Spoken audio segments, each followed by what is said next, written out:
Howdy, we're out here delivering the final Uber Eats order of the night. And I thought that'd be a good time to talk about my sweet tooth and how I've learnt over the past, kind of only like the past 6 months, to control it.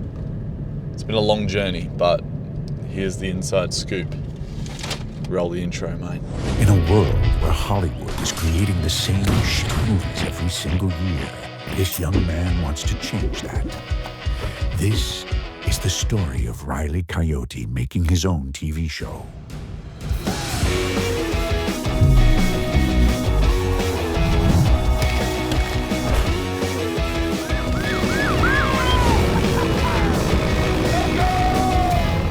Yeah, so over the past fucking 24 years, my entire life, I've dealt with just wanting sugar.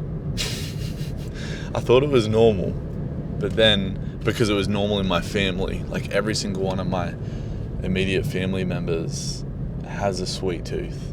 We've always had it. Friggin' wanting chocolates or ice cream or fast food. Like my brother's really into soft drink and stuff like that. We've always been like quite a healthy, fit family, but when we go junk food, we fucking go junk food, you know what I'm saying? And because of that, I always thought it was normal. But then as I've gotten older, I realized that the days that I indulge in junk food is a direct correlation to how shit I feel and how much worse I perform in being productive in my art and stuff like that. The things that are important to me. Because when I eat healthy, I sleep better, and when I eat healthy, I make better art because I can focus better and get in the zone better and feel better. Anyways, so it's been important to me to learn how to overcome my sugar habits. And I've tried everything, mate. I've tried going vegetarian for like 3 months. I've tried going cold turkey and did absolutely no sugar for, I think it was 60 days straight. No processed sugar at all, which was quite the challenge for me because that was not normal. I tend to indulge in my bits and bobs of, oh, I'll just buy a little chocolate, oh, I'll just buy a little ice cream, you know, all that shit. And that all builds up when you start doing that every day. So I tried so many different things and it would always result in the same fucking result when after the challenge or whatever it may be, I'd bounce back to my old habits until this new revelation. I was watching this MMA fighter talk on his Instagram story, and he just briefly mentioned in a random Instagram story one day his strategy, because he has a very similar sweet tooth to myself. And I was like, oh, what's the worst that could happen? I go back to my old habits. I'll give it a shot. Just about to drop off this person's food. So I'll resume with the strategy in a second. Just a second.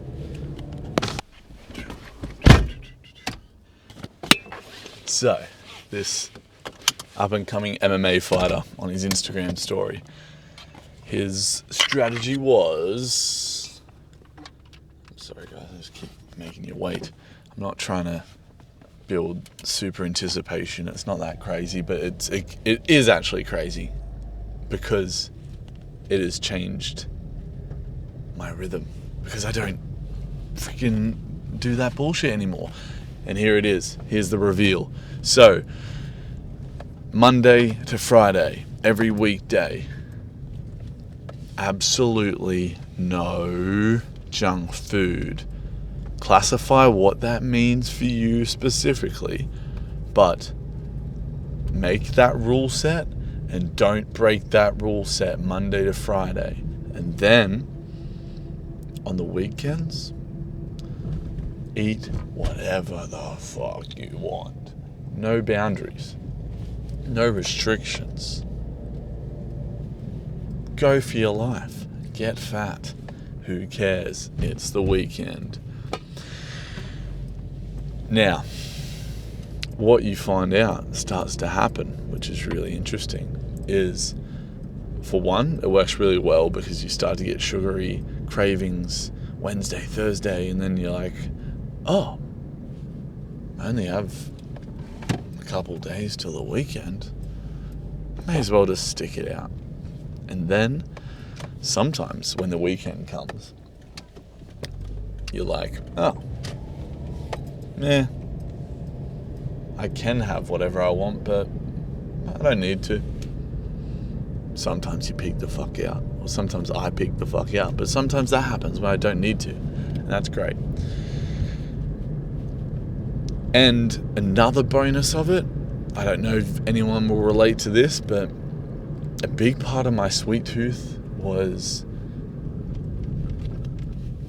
really bad, negative self-talk. When I would buy some sort of junk food, I would always talk shit about myself and be like, oh, bro, what are you doing, man? This is not good for you. You're an idiot. You're a this, you're a that. And that negative self-talk is so bad for you. So bad for your mental state to be calling yourself names and saying you're dumb or saying you're an idiot, saying you're fat, saying whatever. That is so bad. Because the words you speak to yourself is what you become. So giving yourself that allowance, that 2 days a week of do whatever the fuck you want, means you can do whatever the fuck you want and have no shame. And give yourself praise for sticking to your rule set on the weekdays. Yeah. So that's what's helping me stay focused in making my TV show and trying to get to Austin, Texas, hustling, delivering Uber Eats. Got my acting gig on next Friday, but dress rehearsals tomorrow in Brisbane, which is exciting. They gotta make sure I look like a beach boy because they want me to ride on I don't actually know if I can say this. I haven't signed an NDA, so I'll tell you guys, fuck it. I'm acting in some Tourism Queensland commercial. I have to ride an e-bike on the beach, which is pretty cool. Yeah, so we're hustling. Edited episode 1 today for about 3 hours. Also bought my Camp Film Festival ticket today. Holy guacamole. There's big updates happening, guys. If this is your first Riley Coyote second channel video you're watching, mate, you're in the middle of some big progress. Big progress. Yeah, bought my Camp Film Festival ticket, which is the festival I'm trying to get to in Austin, Texas, to show the best creators in the world my TV show that is not complete yet, but we're working on it. We're getting further in it. Heading home right now. Just finished Ubering for a couple hours after Brotherhood. Gonna eat my dinner. I'm freaking hungry. And then I do have to buy my American visa. I don't have to right now, but I've got everything set up to do it. So I'm just gonna finish doing that, pay for that, and then hopefully get at least 90 minutes of editing episode 1 in tonight. Yeah. Alright. Sleep well. You know that's important. Eat well. You know that's important. Because we are artists and we're making cool shit. Alright. See you tomorrow. Love ya.